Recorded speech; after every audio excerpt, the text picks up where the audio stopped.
Nosotros decimos ya que una discoteca hace muchos años y dijimos, en este puente somos hermanos de sangre.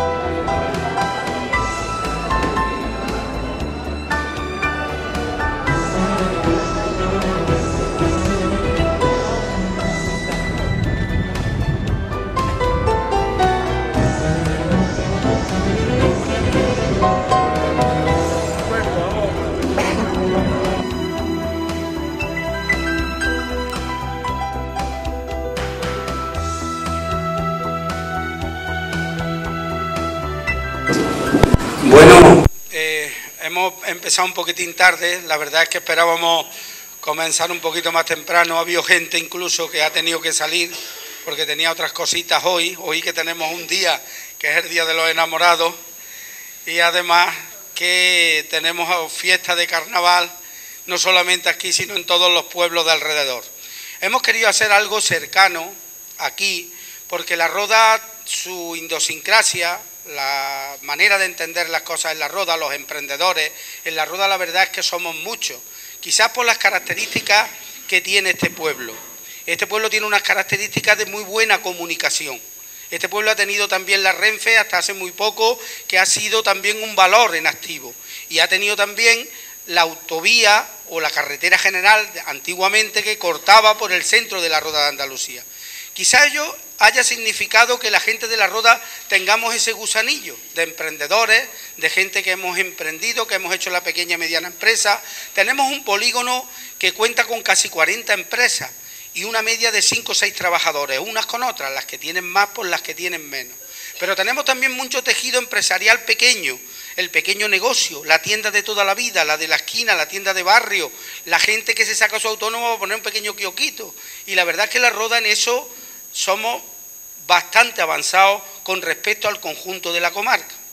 Nosotros hemos hecho una serie de medidas en Andalucía, cuando hemos estado en el gobierno, unas no nos han dejado, otras hemos intentado, pero siempre hemos buscado porque hemos entendido que la pequeña y mediana industria, que los autónomos, que la gente que emprende de esa forma, pues son unos trabajadores avanzados, un poquito más avanzados, pero trabajadores al fin y al cabo, porque todos los que estamos viéndonos aquí las caras de La Roda de Andalucía sabemos que nos levantamos muy temprano. Aquí hay tiendas en las que yo compro cada mañana y antes de las 7 de la mañana ya están abiertas. Aquí muchos de los que estáis con vuestro negocio por la mañana muy tempranito abierto y somos los últimos que se cierra, los últimos que entramos a nuestra casa, somos unos trabajadores más de nuestra empresa. En Andalucía hemos puesto en marcha y se ha quedado ahí en tenguerengue la banca pública. ¿Y qué es la banca pública? Pues la banca pública era ni más ni menos lo que nosotros queríamos como banca pública, no lo que va a quedar, si no somos capaces con la fuerza de todos nosotros de ponerla en marcha.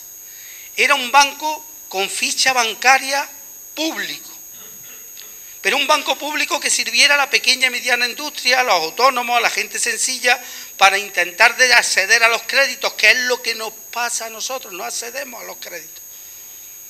Solamente acceden a los créditos las empresas del IBEX 35, las grandes empresas de este país que no tienen ningún problema en hablar con los bancos, pero mientras nosotros proponíamos eso en Andalucía, pues la otra parte del gobierno se reunía con Botín, con los grandes empresarios de la banca, con esa gente que tenían que proteger. Cuando nosotros decíamos que había que implantar un impuesto al Corte Inglés, a las grandes superficies, pero ese impuesto que fuera vinculado, que no fuera el impuesto que llegara el dinero de ese impuesto y nos quedáramos con él en la Junta para hacer otras cosas. No, directamente vinculado ese dinero y ese impuesto que nosotros queríamos poner a las grandes superficies, que no se atrancaba ahí y no salía adelante, iba vinculado para ayudas a los pequeños y medianos empresarios, porque el tejido productivo, la pequeña y mediana industria, pues teníamos el problema de que no podían competir con esas grandes superficies, ni en precios, ni en abrir un festivo, ni en abrir un domingo, ni en lo que esta gente hacía. Por lo tanto, ¿qué querían? Un trasvase de renta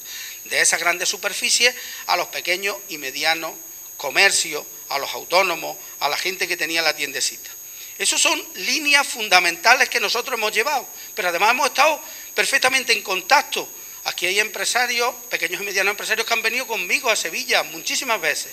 Hemos pegado en la puerta de las consejerías de Turismo y Comercio, de la Junta de Andalucía, donde nos han recibido, además nos han dicho aportarnos cosas, decirnos lo que os pasa, lo que queréis que nosotros hagamos. Entonces nosotros lo que queremos hacer aquí ahora, y yo agradezco la visita de Cayo Lara, coordinador federal de Izquierda Unida, que está aquí hoy para hablar un poco de eso. Lo que queremos hacer aquí en La Roda era este encuentro. Él tiene otro acto, ahora pendiente en Estepa, que ya es un acto público. Pero aquí lo que queríamos es este encuentro. Y este encuentro es un encuentro con la realidad de este pueblo que nos rodea, con esta realidad que tenemos la gente de La Roda, con esta realidad que es diferente, que está en nuestro ADN, que es distinta, e intentar también de lanzar propuestas. Pero también escuchar propuestas. Porque nosotros tenemos otra manera de hacer las cosas, la habéis visto aquí en La Roda de Andalucía. Cuando los alcaldes, el alcalde junto con su equipo de gobierno, salimos a los barrios, hablamos con la gente, se hacen obras y vosotros participáis en la decisión de las obras, cómo se hacen, cómo las queréis, cómo las llevamos a cabo. Nosotros somos otra manera, otro estilo y otra forma. Por eso también yo quería que él estuviera aquí, para que al final de la exposición que nos haga y lo que nos hable ahora, también tengamos la posibilidad, aquella gente que somos sufridores de esa situación que tiene la pequeña y mediana empresa. Yo digo sufridores, aunque yo esté de alcalde, esto es algo transitorio. Yo es que tengo esa deformación profesional, porque tendré que volver, como ustedes, a preocuparme de que llega el trimestre del IVA, de que llegan los seguros sociales, de que tenemos que estar, de que los impuestos no nos achicharran y no hay ninguna ayuda y demás. En La Roda de Andalucía, ya con esto termino, para dejar paso a Cayo, hemos entendido eso. ¿Y qué hemos hecho desde el ayuntamiento, que no es competencia propia, desde un presupuesto muy pequeñito? Porque estamos hablando que nuestro presupuesto tiene 4,5 millones de euros. Y desde esos 4,5 millones de euros, frente a 80.000 millones que tiene la Junta de Andalucía, o frente a más de 300 millones de euros que tiene, por ejemplo, la Diputación de Sevilla, ¿nosotros qué hemos hecho en La Roda?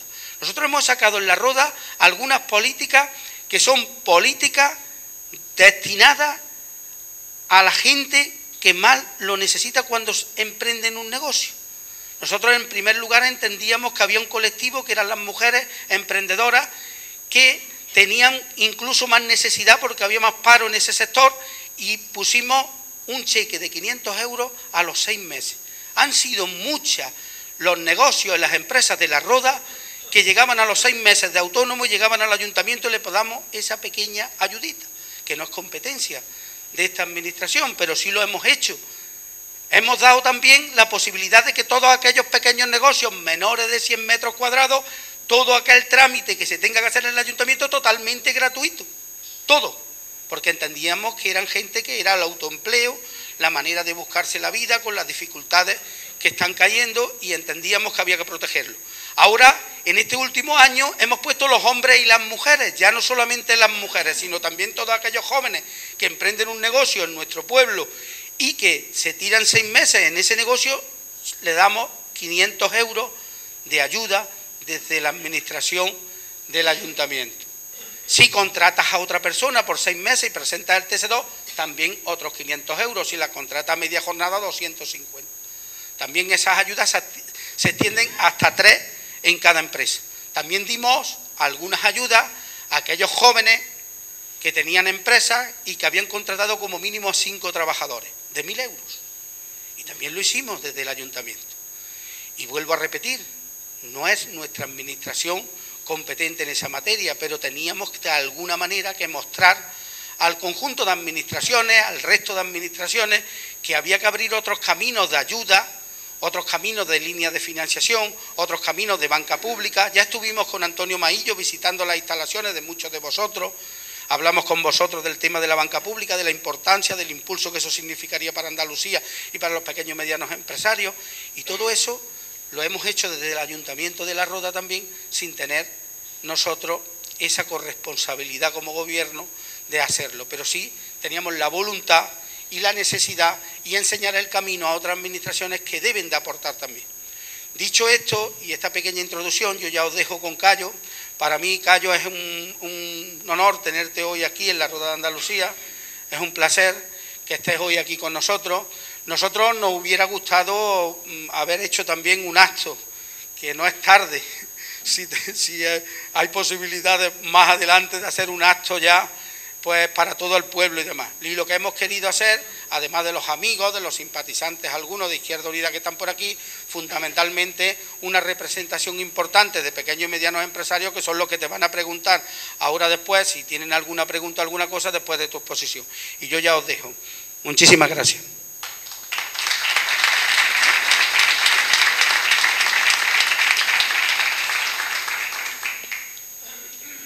Bueno, intento, porque tenemos además un acto en...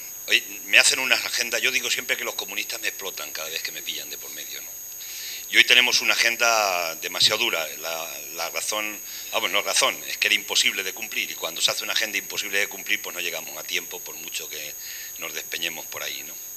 Pero bueno, agradeceros que estéis aquí, ¿no? Yo voy a intentar hacer una breve introducción, si queréis, de cómo vemos ahora mismo el panorama general, y a partir de ahí ya, pues si queréis, hacemos un coloquio. Creo que tenemos que estar a las 7, no vamos a poder cumplir en Estepa, pero bueno, llegaremos, no sé a la hora que lleguemos, pero que vayan hablando otros y llegaremos al final. Pero quería deciros en principio un par de cosas que son, desde nuestro punto de vista, importantes en este momento.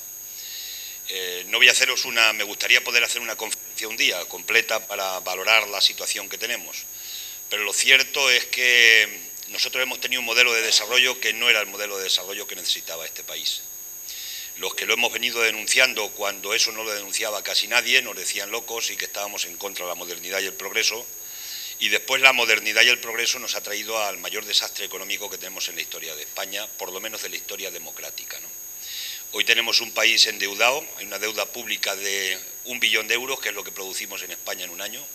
Hay una deuda privada que está en torno a 1,7 billones de euros, casi el doble que la pública. Y para que os hagáis una idea, eso no se ha invertido en economía productiva, porque si eso se hubiera invertido en la economía productiva, hoy teníamos fábricas produciendo, hoy podíamos tener otra dinámica distinta, pero eso se ha invertido en ladrillo, se ha invertido en aeropuertos que no funcionarán jamás, se ha invertido en autopistas que no tendrán jamás coches, ha sido un desastre. Y ha sido un desastre porque en España entraba el dinero por un tubo, los acreedores invertían en España, tanto en lo privado como comprando deuda soberana del Estado, y finalmente parece que esto no se iba a acabar nunca, ¿no? Y todo el mundo nos sentíamos pues que íbamos a ser ricos, ¿no? Un poco en esa dinámica. Y después nos hemos encontrado en un periodo de tiempo en un desastre. Se achaca todo a la crisis financiera internacional, y no es verdad. Hay una parte de la crisis financiera internacional muy importante que afecta a todos los países de la Unión, pero nosotros tenemos nuestra crisis propia, y la mejor prueba la tenéis que cuando empezábamos la crisis nosotros teníamos una media de paro como la Unión Europea. Hoy tenemos el doble de paro que la Unión Europea. Después de Grecia somos el segundo país con más paro. Por tanto, esa es nuestra propia crisis, la que hemos generado por la política urbanística, la política del ladrillo, que llamamos la burbuja inmobiliaria que se creó en este país. Y eso lo vamos a lastrar durante años. Esto no es una cosa que se resuelve pasado mañana, porque cuando a un país se le endeuda de esa manera nos dejan con una especie de cadena perpetua, y por mucho que hagamos o luchemos por quita de deuda, por mucho que luchemos por quita de intereses de deuda, y por mucho que planteemos la reestructuración de la deuda, al final esa está ahí, y esa nos va a seguir pesando. Nosotros creemos en este momento que entendemos que ya lo de atrás no tiene vuelta de hoja, ahora hay que encarar la economía de una manera distinta. Y sumado os voy a dar un dato de la deuda que es escalofriante. Nosotros pagamos 36.000 millones de euros por la deuda cada año. No hablo del principal, ni hablo del crédito, estoy hablando de los intereses por la deuda. 36.000 millones al año son 100 millones de euros cada día. Cada día que os levantéis por la mañana, cuando miréis al sol diréis, hoy pagamos 100 millones. Eso, para hacernos una idea, es lo que cuesta construir un hospital de 500 camas. Imaginaros la envergadura de la deuda que estamos pagando. Y se la estamos pagando a acreedores que prestaron el dinero, muchos de ellos, especialmente los bancos, cogieron el dinero del Banco Central Europeo al 1%, compraron deuda del Estado al 5, al 6%, y ese diferencial es lo que estamos pagando nosotros de intereses, porque el Banco Central Europeo tiene prohibido comprar deuda directa a los Estados, porque si el Banco Central Europeo hubiera comprado la deuda directa a los Estados, hoy los tipos de interés sería el 1% y no estaríamos pagando 36.000 millones de euros de intereses, Pagaríamos 5.000, 6.000, 7.000, lo que fuera, pero no pagábamos esa locura de dinero. Para daros un dato, 36.000 millones invertidos en crear empleo crearía 2 millones de empleos de manera inmediata.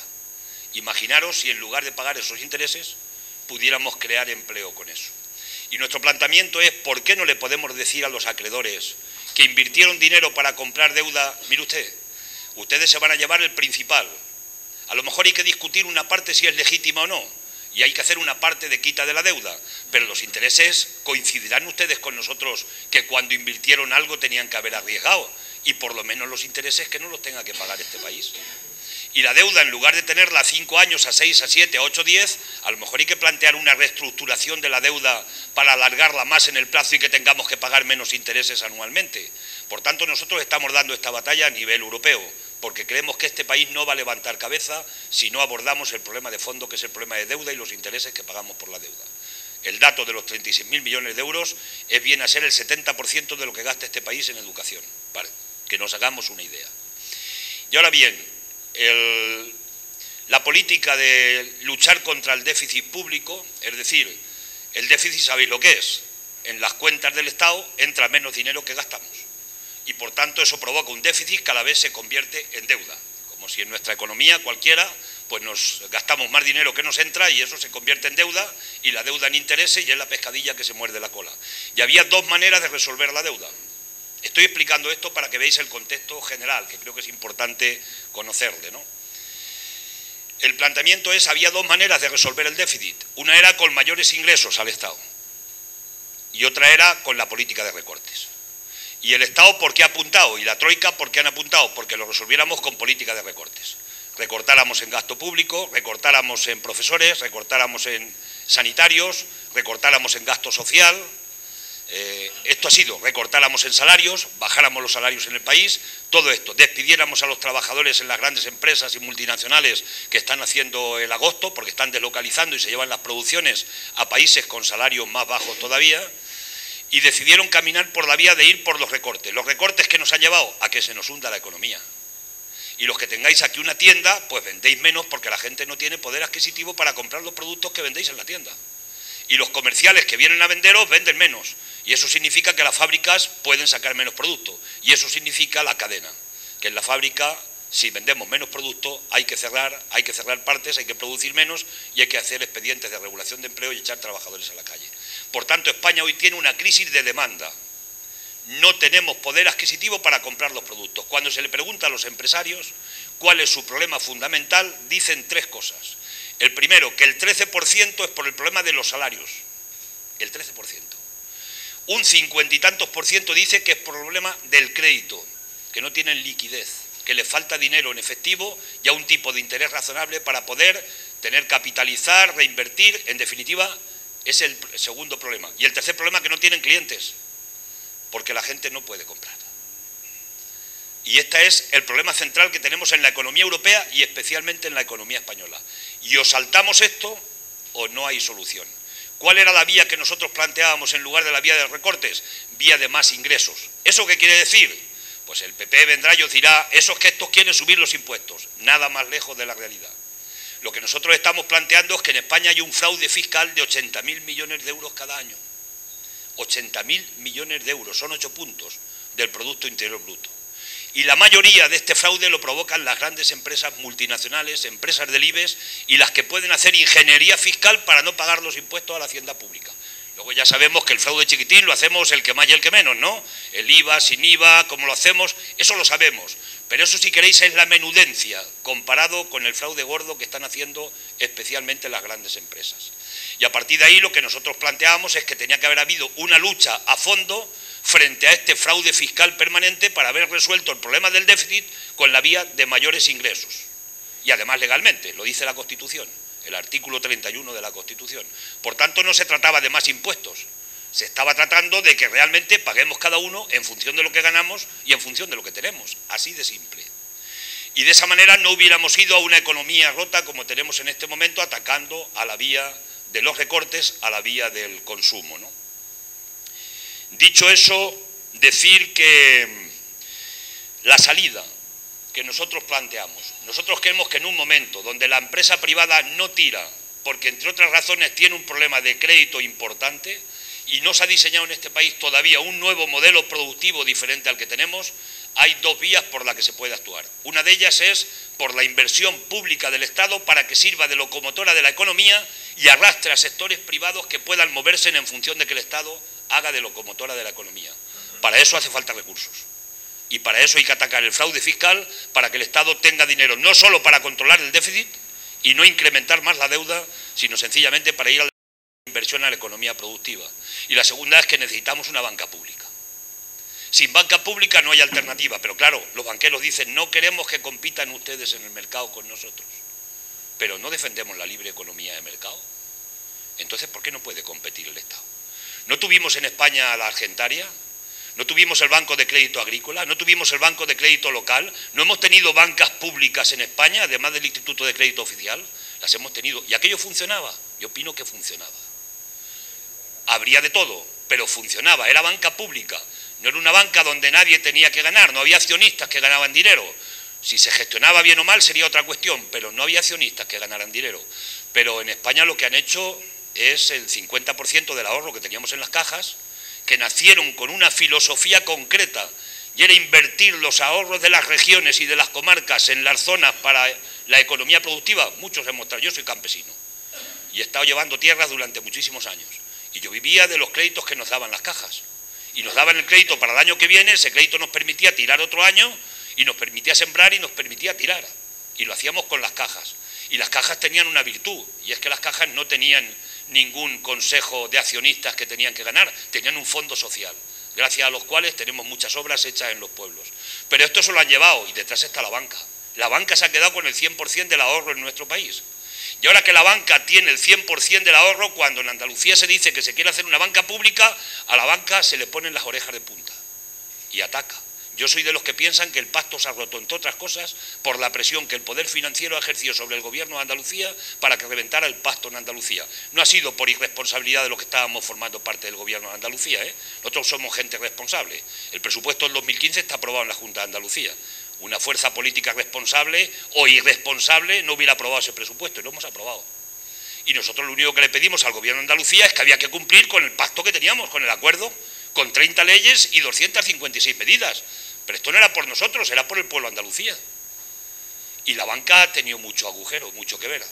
Cuando decidimos hacer la expropiación de uso, que nosotros no hemos hecho ninguna política de expropiaciones, que es una palabra maldita para alguna gente, la expropiación de uso a los banqueros, porque la vivienda, en lugar de quitársela a la gente que no podía pagar una hipoteca, durante 3 años no la pudieran sacar, le pagábamos una renta al banco y a la gente impedíamos que la echaran de la vivienda, la banca presionó al gobierno y el gobierno del PP lo recurrió al Tribunal Constitucional y a la gente en Andalucía hoy se la sigue desahuciando. No porque sean malos pagadores, porque no pueden pagar una hipoteca en la que se metieron, sencillamente. Y a partir de ahí la banca está detrás. Y cuando hemos decidido que vamos a hacer una banca pública porque está puesta en el pacto de gobierno, se ha vuelto a mover la banca, yo estoy convencido, y a Susana la han apretado desde la banca, porque tenían que darnos la tarjeta para operar en el país y para competir con la banca privada. Ahora Susana habla de que harán ellos una banca pública, no van a eso, van al ICO. Van por la vía del ICO a chapucear, no van a una banca de verdad a meterse en a recuperar lo que un día fue también la banca pública en España. Y nosotros entendemos que ahí están las claves de esa ruptura del gobierno. Por tanto, necesitamos dos cosas. Una, inversión en la economía productiva por parte del Estado, y la segunda, que necesitamos una banca pública para que pueda haber crédito, para que la gente se pueda mover. Sin esos dos variables no hay salida, en principio. ¿Qué planteamos? Pero esto es de más envergadura, esto ya hablo a nivel europeo. Nosotros estamos planteando que sin un plan de inversión a través del Banco Europeo de Inversiones, importante en este momento en toda Europa, nosotros no vamos a despegar. Y entendemos que tienen que mojarse en ese sentido. Y si no se mojan, no vamos a levantar la economía ni vamos a levantar cabeza. Pero eso está ahora mismo en ciernes. El plan Juncker es un plan de 21.000 millones de euros, donde plantea que el sector privado tendrá que meter otros 280.000 millones aproximadamente. Eso está por ver. Nosotros estamos planteando un plan mucho más profundo, más serio, un plan a 10 años, que es el que planteamos junto con los sindicatos europeos, de inversión que podía crear 11 millones de puestos de trabajo en la economía productiva. Es un plan de gastar el 2% del Producto Interior Bruto de la Unión Europea para dinamizar la inversión en la Unión Europea y que podamos empezar a despegar. Si despegan en otros países, también despegamos nosotros en los sectores que tenemos de exportación. Bien, esos para nosotros son dos elementos centrales que tenemos de nuestra política, pero evidentemente esto va a costar, lógicamente, cambios importantes, cambios fundamentales. Yo creo que estamos en un año de cambios, de mucha incertidumbre, es cierto, en el país, pero también un año de cambios. Este país ya no va a ser como ha sido. Yo creo que no va a haber ninguna mayoría absoluta en el gobierno. Yo creo que el siguiente proceso de la Cámara habrá diversos partidos. Yo espero que nosotros tengamos un crecimiento importante y sí os adelanto ya una cosa, nosotros no vamos a hacer demagogia. Nosotros lo que digamos es porque consideremos que lo podemos cumplir al día siguiente de gobernar, tanto en ayuntamientos como en la comunidad autónoma como en el gobierno de España. Nosotros no vamos a decirle a la gente lo que la gente quiere escuchar exclusivamente, porque eso es muy fácil hacerlo, pero eso provoca al día siguiente la frustración. Al día siguiente la gente que fue a votar con ilusión provoca la frustración automática de la gente, y este país no está ya para muchas frustraciones. Y por tanto vamos a trabajar en esa dirección, con unas cuantas medidas. Yo os voy a contar un par de ellas, de las más recientes, que estamos planteando y estamos proponiendo, y no me entretengo más. Además de hacer un comentario. La importancia que va a tener las políticas del Gobierno de España cuando nosotros estamos diciendo que hay que combatir el déficit con mayores ingresos y hay que combatir el fraude fiscal de una manera seria, porque si no, no tenemos salida en este país. El planteamiento que hacemos es que si eso no se hace, no conseguimos incorporar más recursos a las comunidades autónomas, que por cierto es a las que el Gobierno está apretando más con el déficit en este momento. Nos exige a las comunidades el 0,7 máximo de déficit en las cuentas públicas. Y eso obliga a menos gasto en las propias comunidades autónomas, da igual quién las gobierne.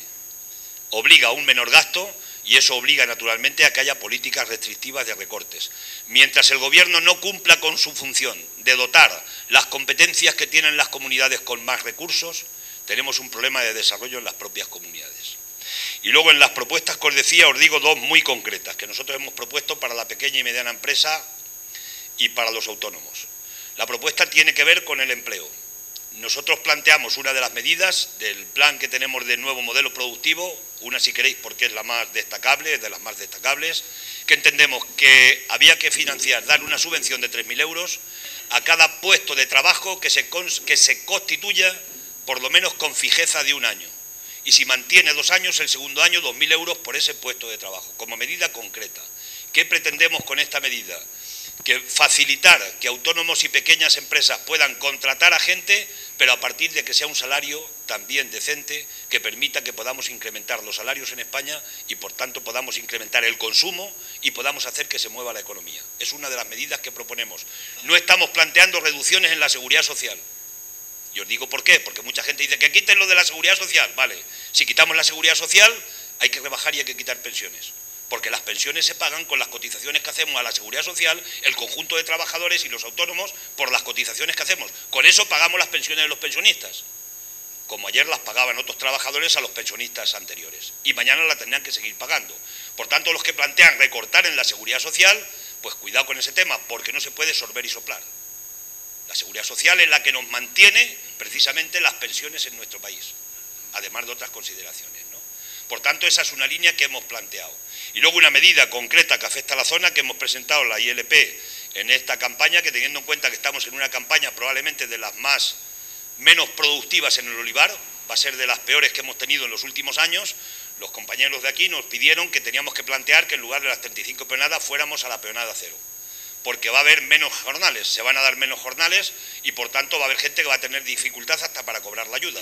Bien, pues hemos presentado la iniciativa al Gobierno, se va a discutir una proposición no de ley y lo que le planteamos es que suprima, por lo menos en un año en esta coyuntura, donde va a haber una reducción importante de la producción en el olivar y por tanto de los jornales que se dan, que vayamos a una peonada cero de tal manera que la gente pueda tener la ayuda sin necesidad de tener que justificar las 35 peonadas.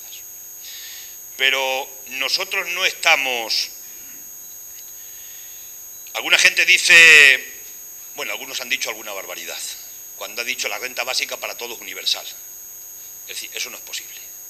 A todo el mundo no nos pueden dar 500 euros o 450 o 550 por el hecho de nacer. Además que es injusto, porque eso no hay presupuesto en España que lo pueda aguantar. Es así de sencillo. La renta mínima garantizada tiene que ser para la gente que no cumple una renta mínima en su familia y haya que dar un complemento, una ayuda para que la gente no esté en la exclusión social y no esté en la pobreza. Y eso sí lo puede hacer el Estado. Eso sí lo podemos hacer. Pero nosotros estamos por la vía de la ayuda exclusivamente. Nosotros no estamos en esa idea. Porque a una persona le puedes dar 426 euros para que sobreviva o malviva, ¿vale? Y mucha gente dice, no, es que los trabajadores, y especialmente en Andalucía ponen mucho el acento, que quieren vivir del cuento cobrando una ESA y hasta luego Nicolasa. Yo niego la mayor. Yo no digo que no pueda haber algún trabajador que tenga ese concepto, pero la mayoría de los trabajadores que yo conozco aquí y fuera de Andalucía es gente que lo que quiere tener es un trabajo y un salario más o menos digno. Cuando nosotros estamos planteando que hay que ir a la vía del trabajo garantizado y estamos diciendo que el Estado, imaginaros una cosa, que este ayuntamiento tuviera un plan de empleo donde pudiera contratar a la gente. Alguien me decía cuando estaba de alcalde en mi pueblo, alcalde, es que no tenemos nada que hacer en el ayuntamiento, ¿cómo vamos a contratar gente? Y yo le decía, no, si el problema no es que nosotros contratemos a gente desde el ayuntamiento porque el ayuntamiento tenga que hacer cosas, el problema es que la gente tiene necesidad de tener un empleo y comer, trabajar y comer. La necesidad no es nuestra, es de la gente, y en esa tenemos que proveer de nosotros. Si aquí hay un plan de empleo y se le paga a la gente 1.000 euros en un salario determinado, en un plan de los que, varios planes que planteamos, se le paga 1.000 euros a un trabajador, de cada 1.000 euros que paguemos desde la administración pública a un trabajador, el 58% retornan de nuevo al Estado, por la vía del pago de la Seguridad Social y por la vía del pago de los impuestos del IVA y por la vía al que le toque del pago por el IRPF. Es decir, que de cada 1.000 euros que gasta el Estado recupera de nuevo 580 euros.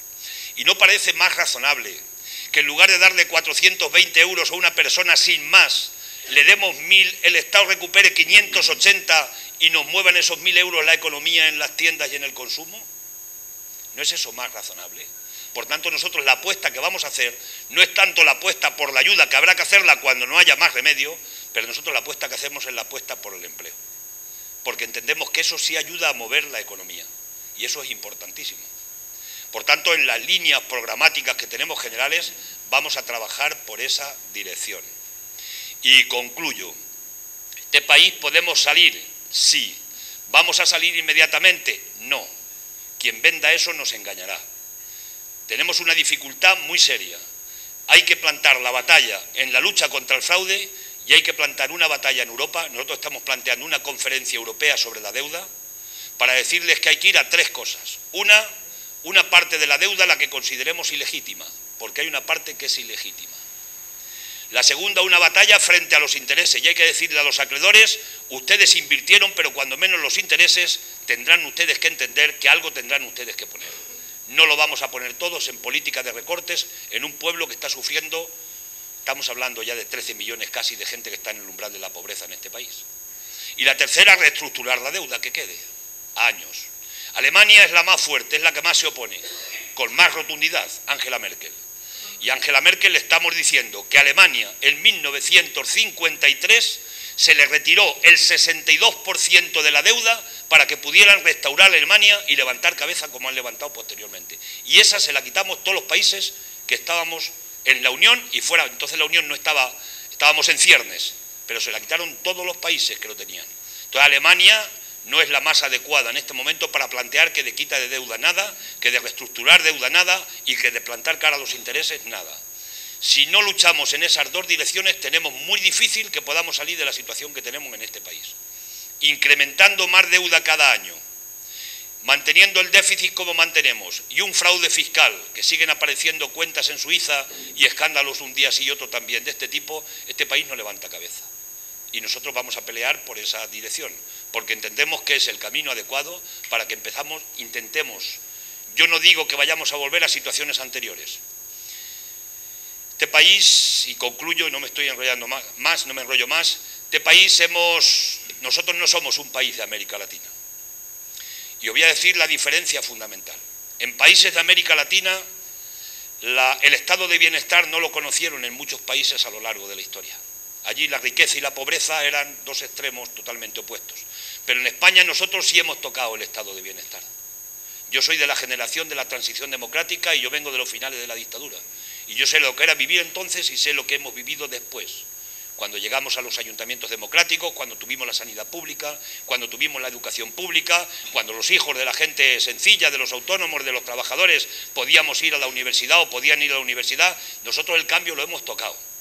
Y nosotros somos de una generación donde el que tenía un puesto de trabajo tenía garantizado poder sobrevivir con una mínima dignidad. Pagar la ropa, comer, pagar un techo, un alquiler, podíamos sobrevivir con un salario. Hoy en este país ya hay muchos salarios que no pueden, se llaman trabajadores pobres con contrato. No pueden mantener ni los mínimos vitales. Por tanto, nosotros sí hemos vivido el estado de bienestar en este país. Lo que pasa es que ese estado de bienestar ha tenido un periodo de burbuja inmobiliaria que ha sido falso, ha sido ficticio, porque ha sido endeudamiento pleno del país, y ahora tenemos un problema muy serio para poder, de alguna manera, volver al tiempo anterior a la burbuja inmobiliaria para seguir manteniendo los servicios básicos y fundamentales que mantuvimos en un tiempo determinado. Yo creo que sí es posible, pero va a costar mucho tiempo, repito, porque tenemos una daga puesta, un dogal puesto en el cuello desde el punto de vista económico, con la asfixia que hay en este momento desde el punto de vista de la economía, a los ayuntamientos los primeros con el plan de estabilidad, llamado de estabilidad, que es de inestabilidad, y otros planteamientos que tenemos en nuestra economía con las políticas que han emanado de la propia Unión Europea. Pero no perdemos la esperanza. Nosotros creemos que hay alternativas y hay que lucharlas en Europa y hay que lucharlas aquí en este país. Y cuando dicen que hay que apretarse el cinturón, se lo tienen que apretar algunos que nunca se lo apretaron. Y en este país no ha sido verdad que la crisis la hemos pagado entre todos, es mentira. Aquí hay gente que no ha pagado crisis. Y no solo no han pagado, sino que han crecido más sus capitales. Y hay gente que se ha hecho más rica que era entonces. Ha crecido el número de ricos. De los que tienen más de $1 millón en España, han crecido en el tiempo de la crisis. Pero ha crecido de una manera descarada el número de pobres. Y muchas clases medias de trabajadores normales han visto cómo se han ido a la cuneta, y hay gente que hoy está, mucha gente, en la propia exclusión social. Yo he visto a gente, y he estado con gente en los comedores públicos, de gente que antes de anteayer era gente que tenía un trabajo normal en este país, y era gente como cualquiera de nosotros aquí, con la vida más o menos estabilizada. Y claro, este país no aguanta esa situación. Pero repito y concluyo al final. Nosotros, la propuesta que estamos preparando, un programa de gobierno serio, será una propuesta que no va a llevar demagogia, es una propuesta que va a llevar el camino de que tenemos que dar una salida con rigor y con seriedad para llevarle a la gente una propuesta que les ilusione, pero que al mismo tiempo vean que dentro de las dificultades se pueden empezar a cambiar las cosas en España. Y bueno, no sé si me he enrollado más de la cuenta, pero un poco por ahí estamos en esa breve radiografía que os he hecho, y a partir de ahí, si queréis alguna consideración o cuestiones que consideréis.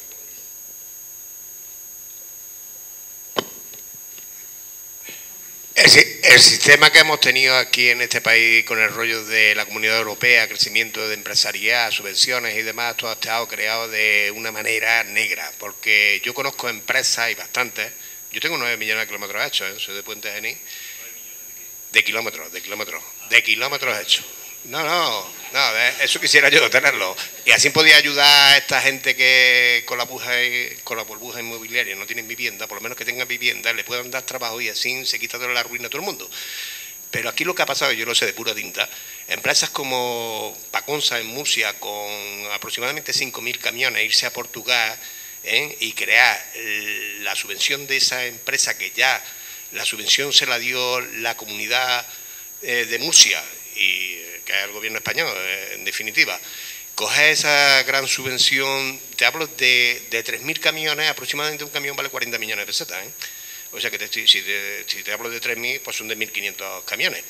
Y una vez que la tenían creada, venderla en Polonia cuando entró a la Comunidad Europea, para volver a coger esa subvención al adaptamiento de Polonia en el mercado común y en la Comunidad Europea. Volvían a coger otra vez la subvención. Después creaban esa empresa, no esa sola, no esta empresa de Paconsa de Murcia, que ahora la tiene en Portugal, se llama Frío no sé qué coño. Y no esa sola, sino 500.000. Llegaban aquí los socialistas al campo de Almería, a los almacenes de Almería, y para que cogieran una subvención para crear el desarrollo de empresarial, de modernización en equipamiento, pues cogían y tenían que firmar con las empresas de transportes que a ellos les interesaba, como Carrión, como todo este tipo de empresas, en las cuales hoy Carrión, que tenía 2.500 empleados, tiene a lo mejor 100 empleados y tiene aproximadamente unos 1.800 de Rumanía, en lo cual ahora mismo todos los camiones se los está llevando por vender, porque es el dueño de Bensú y el dueño de todas las empresas de transportes, de Volvo, en Rumanía. Y eso te hablo en pura tinta, lo puede descubrir todo el mundo, ¿me entiendes? Pasa lo mismo que en Puente Genil con la carne en membrillo. Se hace 20 millones el Quijote de carne en membrillo, y sin en cambio aquí no hay membrillo. Antes se veían los camiones cargados de membrillo, ahora los camiones vienen directamente de Argentina. O sea, que estamos comiendo una carne de membrillo que es de Argentina. Y así va creado todo, y es el robo que ha habido de la subvención. Cuando le preguntaba a la gente, dice, ¿tú de qué vives? Dice, yo de la subvención. Y era eso de lo que vivían, de crear empresas, facturarse y ahora volverse ahí a otro país a volver a coger la facturación.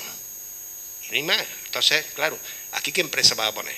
Si aquí yo tenía una empresa de montar iluminaciones de ferias y demás, dedicada al ayuntamiento, que pues de ahí se controla 24.000 millones, la empresa Ximénez, y así de sencilla, y voy hablando con la ONCE para crear una empresa y poner a discapacitados y para a la vez que se desarrolle el mismo ayuntamiento, poniéndoselo a ellos, y se subvencione con el mismo gasto que tiene, debe de llevárselo el señor terrateniente, y nada, ni te escuchan, no te escuchan, y es lo que hay. Sin en cambio, hay manera de poder poner el mecanismo, nosotros mismos, poner el mecanismo de desarrollarnos. Lo que pasa es que no nos van a dejar tan fácil, ¿eh? Pero sí que le puede presentar. Se puede presentar presentando a todo el mundo las denuncias a todas las empresas que hay que son correctivas en esto. Como los Anaclares, que el último que he estado trabajando yo en Almería, pues me ha dejado 3.000 euros a deber, de 3 meses de plantilla, no a mí, a 30 personas. Una trama que es como voy a poner la denuncia ahora, creada de la cierta manera. Uno te crea el vehículo, el otro crea la empresa y el otro crea el trabajador. Y en lo cual uno no me paga, el otro no me paga y así no paga nadie. Y así no vamos a subir nosotros a ningún sitio. ¿Me entiendes?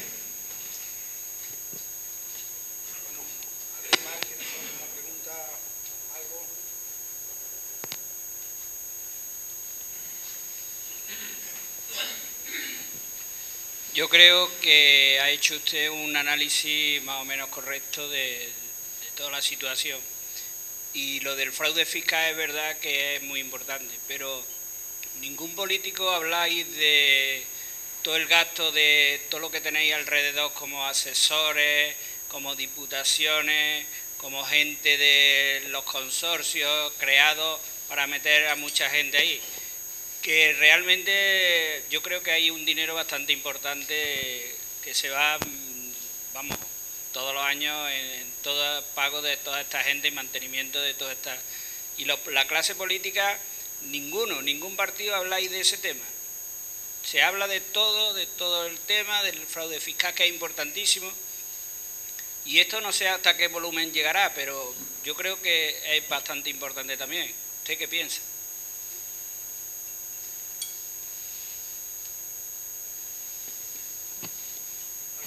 Más para respondemos. Vamos a ver, yo creo, sobre la primera reflexión es, la deslocalización es la palabra de nuestros días. Yo cada semana me reúno con comités de empresa y con empresas en crisis. Y lo que estamos viendo es la deslocalización interna y externa. En la externa, ir a buscar salarios más bajos a otros países. Buscar 1/3 o menos los salarios en un país como España, donde ya os adelanto un dato que es importante, ¿no? 1 de cada 3 salarios en España tiene menos de 648 euros de salario. 1 de cada 3. Estoy hablando de 5.700.000 personas. Y una persona con 648 euros no puede levantar una familia. Que cuéntenlo, eso se lo he dicho a Rajoy. He dicho que nos mire a la cara y que nos diga si puede vivir con 648 euros. Y en España tenemos el salario mínimo 648, en Francia en 1.465. Y Francia no es 3 veces más rica, 2 veces más rica que España. Yo he estado viendo los precios ahora en Francia, en París, hace poco tiempo, y he estado comprobando en las tiendas, que es lo que me gusta ver, lo que cuesta la peluquería, lo que cuesta la comida en las tiendas, y es muy parecido a la de España. Pero el nivel de poder adquisitivo de la gente en Francia es mucho más alto que el nuestro. Porque han decidido que los salarios son muy importantes. Eso ya lo decidió Roosevelt en 1929, cuando la Gran Depresión. Resolvió el problema subiendo los salarios para que aumentara el consumo y aumentara la economía. Base fundamental. Sin embargo, sabéis que hay empresarios que dicen, los míos que cobren poco, pero los del vecino que cobren mucho para que me compre los colchones, ¿no? Claro, eso no es posible. Eso no puede ser. Entonces, la deslocalización es fundamental y se está produciendo en España. De la última empresa que yo vengo es Bosal. Le llevé la camiseta a Rajoy el otro día en el Congreso. Se la entregué, porque me la pidió los trabajadores, se la regalara y se la di, ¿de acuerdo? Saltándome el protocolo con la regañina del presidente de la mesa. Pero bueno, eso es lo de menos. Y esos son 222 trabajadores que producían tubos de escape. La empresa es una multinacional, tiene una factoría también en Zaragoza, que ha decidido cerrar ventas en esta, ha justificado 3 trimestres menos de ventas, con eso ha ido al expediente de regulación de empleo, se carga 222 tíos y tías, gente de 45, de 40, de 50, 55 años, que se quedan en la cuneta. Va a aumentar la producción y a aumentar los turnos en la factoría de Zaragoza, sigue vendiendo lo mismo que vendía, pero ha tenido justificación para que con la reforma laboral cargase 222. Y otras que conozco, sencillamente se lo han llevado a Polonia, deslocalizan. Objetivo, ellos el producto lo siguen vendiendo en el mercado, aunque haya una crisis de mercado, de demanda importante, lo siguen vendiendo, lo que pasa es que la mano de obra es mucho más barata y a partir de aquí están ganando más dinero, pero la gente se queda en la cuneta. Y al final la gente en la cuneta, los que cobran el paro, hay que pagarlo de los recursos de todos los ciudadanos, ¿no? Y no se paga lo que había que pagar. Por tanto, esa es la tónica general. Como la otra tónica en el sector que has planteado, que es sustituir a los trabajadores de cuenta ajena por autónomos. En el sector de los camiones, de los camioneros, así, de montones de empresas, se han cargado el cuenta ajena, lo han hecho autónomo y va con un camión que no es suyo, pero va como autónomo para explotar de más. Y eso así. ¿De acuerdo? Y lo conocerás, si conoces el sector, lo conoces perfectamente. Ese es el mal de nuestro tiempo. Y a las empresas que han tenido ayudas públicas, bien sea de comunidad autónoma, de los fondos europeos o del fondo del Estado español, cuando menos había que pedirle corresponsabilidad social con los trabajadores que tienen el país. Pero estamos en una dinámica de que decidieron que bajando los salarios era como se resolvían los problemas de España y pagábamos mejor la deuda. Y lo que se ha demostrado es que es imposible que podamos pagar la deuda si este país no levanta la economía y aumenta el ritmo de los salarios para que puedan comprarnos el producto. Así de sencillo, ¿no? Por tanto, coincidiendo plenamente en el análisis que estás haciendo. Y la segunda cuestión, ¿qué es más importante? Vamos a ver dónde nos ponen los focos de atención. Porque a mí me dijeron 65.000 políticos viven de los ciudadanos en España. Y eso está por las redes corriendo, por ahí. Y yo echo las cuentas y no me salen. Sí, sí. Sí, pero hablamos de políticos al final, políticos y personal que tienen de libre disposición, de la gente que se contrata, de libre de confianza, de los políticos que están de turno. Sumando todo lo que sumemos, fijaros, en España hay 1.300 diputados y diputadas en todos los parlamentos, 1.300. 350 en el Parlamento de España, 250 en el Senado, y alcaldes y concejales, me atrevo a afirmar que no hay más de 5.000 en España que estén liberados. De los 68.000 que tenemos en toda España. La mayoría de los concejales y alcaldes que yo conozco son gente que está ahí altruistamente. Y aquí echan un repaso en el pueblo, no sé cuántos liberados tengáis aquí. Pero voy a lo que voy. Se ha puesto el foco en los políticos y en el alrededor. Eso es peccata minuta desde el punto de vista del gasto. Y voy a poner un ejemplo. Bankia tiene un agujero de 22.400 millones de euros que estamos pagando todos los que estamos aquí. Bankia. La Caixa Nova de Galicia, 9.000 millones de agujeros que hemos pagado todos aquí. La Caixa Catalana, 13.000 millones se pusieron y se ha vendido por, no sé si ha llegado a 1.000 millones, 12.000 millones más que hemos puesto. La CAN, del Mediterráneo, la misma historia. Bancaja, la misma historia. Pero voy al de Bankia, por uno más clarito, 22.400 millones de euros. Y eso se los ha llevado alguien. Ya sabemos que hay unas cuantas de miles de personas que se han llevado 200.000 euros, un crédito para la casa y meterse en la locura de un crédito y de una hipoteca que no van a poder pagar. Y eso sabemos que hay unos cuantos. Pero ¿cuántos altos empresarios de este país se han llevado el agujero gordo de Bankia? ¿Qué nombres son? ¿Los conocéis alguno? ¿Os lo han puesto en la tele? ¿Lo sabe la sociedad española? Yo le he pedido a Rajoy, desde el 2012 le llevo pidiendo investigar quién se ha llevado el dinero de las cajas, porque tiene nombres y apellidos. Yo soy de Castilla-La Mancha. Yo sé la CCM de Castilla-La Mancha que ha tenido un agujero de varios miles de millones de euros, pero eso se los ha llevado alguien. Se lo han dado los banqueros, de acuerdo, pero alguien se los ha llevado y alguien no los ha devuelto. Si lo tenemos que pagar todos, es que alguien no los ha devuelto. Pero esos nombres no los conocemos. Pero sí conocemos a los de las tarjetas Black. 15 millones de euros de 84 sinvergüenzas, incluido alguno nuestro, que metieron la mano con la tarjeta Black, ¿de acuerdo? Y gastaron con unas tarjetas lo que no debían gastar, 15 millones de euros, y nos han puesto ahí el acento. Todos tenemos eso en la cabeza, pero a nadie nos han puesto quienes se llevaron 22.400 millones, que son más que 15 millones de las tarjetas Black. ¿Qué quiero decir con esto? Que nos han focalizado contra los políticos y la política los problemas de este país, y aquí hay políticos sinvergüenzas y corruptos, y que no han cumplido con sus obligaciones de defender lo público, claro que los hay, pero la política como tal es la que tiene la responsabilidad completa de este tema, y los corruptores. En Génova han corrido sobres, en Génova se han pagado mordidas para que le adjudicaran obras a unos cuantos. ¿Quiénes son esos cuantos? ¿Por qué no son esos nombres los que salen? ¿Por qué salen los políticos? En el fondo, para deteriorar la política en nuestro país. Y deteriorar y ponernos ahí el acento. Pero lo gordo está callado y está guardado. Y esos son los que han hecho el agujero. Un político se corrompe, pero hay uno que se corrompe y hay un corruptor que va a corromperle. Y esos nombres son los que no quieren que salgan.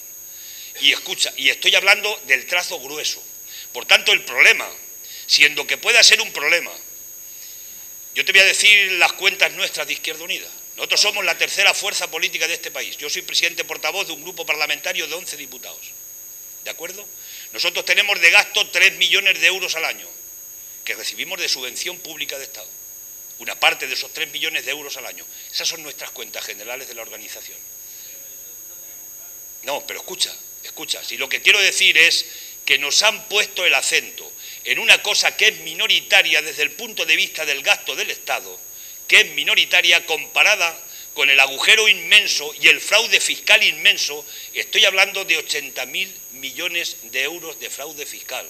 Estoy hablando que los 40.000 millones de euros que regularizó Montoro, los regularizó a un 3%, y un 3% de impuestos no pagamos ninguno que estemos aquí, pagamos más del 3% de impuestos, pero esos que eran defraudadores, 40.000 millones de cuentas en Suiza, se regularizaron al 3%. ¿Qué quiero decir con esto? Quiero decir que nos han puesto el acento en lo pequeño, pero que es muy escandaloso aparentemente, y nos han quitado del foco lo gordo que tenemos en este país. Dime unos cuantos nombres de los que se han llevado el dinero de Bankia. Dime uno solo. ¿Por qué no lo sabes? Escucha, pero ¿por qué no lo sabes? ¿Porque no lees?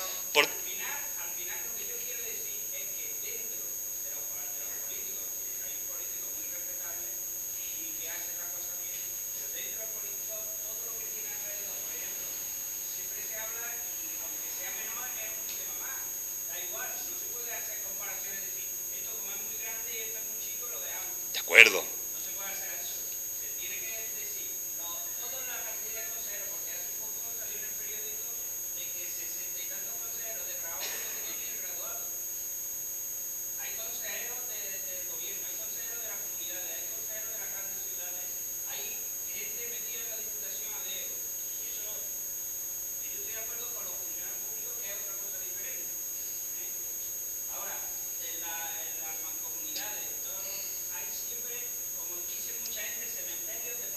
Bien.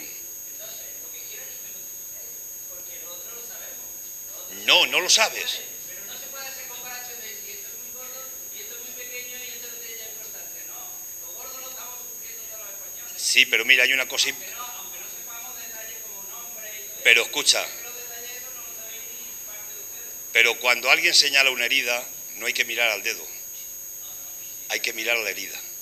Porque lo que quieren es que miremos al dedo. Yo no voy a justificar los 60 asesores que no tengan título con Rajoy, pero te voy a poner un ejemplo.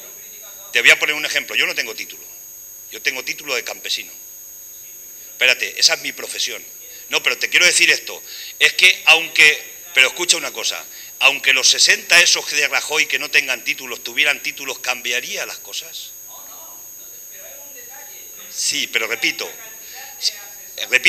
escucha, eso lo podemos cuestionar, pero te digo, ¿cuántos con títulos nos han robado y nos están robando en este país? Entonces, repito, no es el problema de fondo. Para mí es un problema que se tiene que resolver, pero para mí en la escala de valores hay el problema fundamental y los problemas secundarios. Y en mi opinión ese es un problema, sin dejar de que sea un problema, es un problema secundario. Es cuando que no lleve coche oficial. Bien, estás hablando con un jefe, un presidente de grupo parlamentario que ha decidido no poner el culo en el coche oficial. No lo he puesto, no está en los periódicos, no lo ha leído en ningún periódico. Escucha, yo doy ejemplo, pero escucha. Pero el coche oficial en todo caso que pudiera llevar el presidente portavoz del grupo de Izquierda Unida, que lo tengo asignado el coche y lo tengo allí parado, repito, no he puesto el culo todavía en el asiento del coche. No he hecho alarde de ese tema, porque yo soy quien soy y no tengo que hacer alarde de esas cosas. Pero eso sería una cuestión ética, pero ¿resolvería el problema de fondo? Mira, estás hablando con un diputado que el día que entró en el Parlamento decidió renunciar al fondo privado de pensiones de los diputados. ¿Se ha enterado de eso este país? Escucha, no, pero que te digo planteamientos éticos.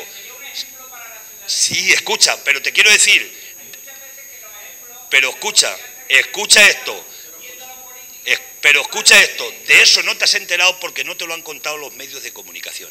Y te estás enterando ahora. Y cuando salgas y hables en el bar con un compañero amigo, dirás, yo estoy con un diputado que me ha dicho, que no sé si será verdad, que él ha renunciado a un fondo privado de pensiones cada año porque ha decidido que él tiene la pensión que va a tener cualquiera de la Seguridad Social cuando le toque por sus cotizaciones. Y he estado con un diputado que ha decidido no tener coche oficial y no lleva coche oficial. Y estás con un diputado que no sube en primera y que sube en clase turista, escucha, pero eso como no te lo cuentan, tú no lo conoces. No es que tú seas más mal pensado que nadie, es que no te lo cuentan ni te lo van a contar.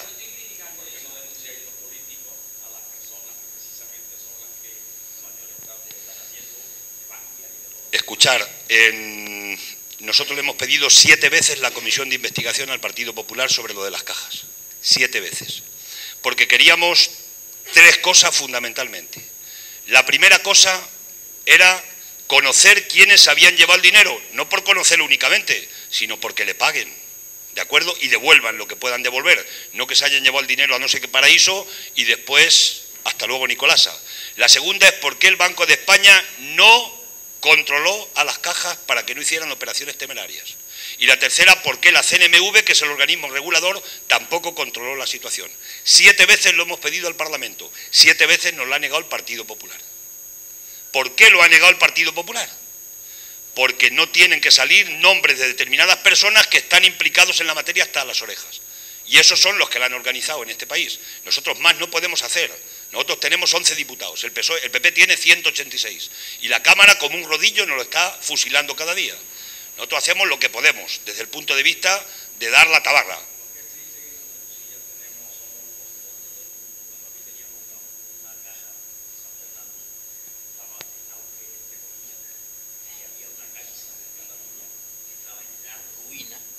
Estaba en la pura ruina, la Caixa de Cataluña, sí. Y la subvencionaron los catalanes, y que hoy venga la Caixa de Cataluña y nos compre y nos dilapide, por decirlo de alguna forma. Es triste. ¿Te refieres a la Caixa o a la que ha sido intervenida por el Estado? No, a la Caixa, la que ha comprado la casa. A la actual, ¿no? A la que queda. Ellos estaban en la ruina y bien. Y ahora vienen y nos compran a nosotros. Por 1 euro vendieron Bancaja. Y por 800 millones Caixa Cataluña. Y le pusimos 13.000 del Estado. Un momento, perdonar, es que ha venido muy tarde. Nos gustaría quedarnos porque es muy importante esto, escuchar a la gente, el debate y demás. Pero es que lo están esperando, está la gente lo mismo que estábamos nosotros aquí. Entonces, vamos tarde ya y demás. Yo me gustaría un momentín, un minuto nada más, decir una cosa que nos sirva a todos de reflexión. Lo que se ha dicho aquí lo conocemos todo el mundo. Es algo que conocemos todo el mundo. Y nosotros con nuestra conciencia debemos después de apoyarlo o no apoyarlo. Hay gente que levanta cada mañana, se tira 8, 10, 12, 14 horas en un ayuntamiento que cobra un sueldo decente para poder vivir. Y hay gente que ha estado en un ayuntamiento y a lo mejor no ha cobrado un sueldo, pero ha costado a este pueblo, a otro pueblo, 7 veces lo que vale un sueldo. Y todas esas cosas las sabemos todos. Y eso es lo que tenemos que revinar, como decimos en los pueblos, que es pensar e intentar después de reflexionar y hacer lo que tengamos que hacer.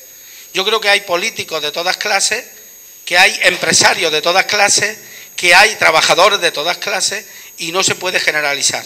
Pues ya está. Muchísimas gracias.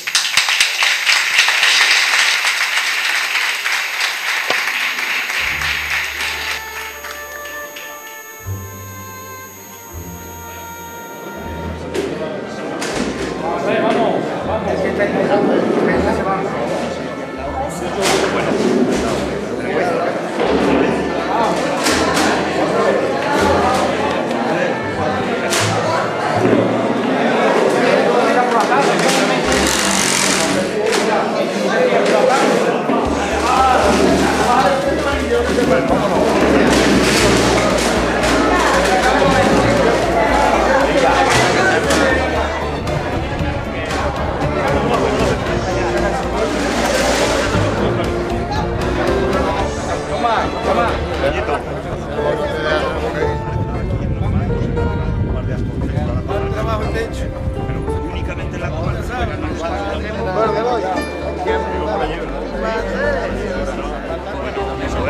Se lleva para acá, yo tengo el pase aquí.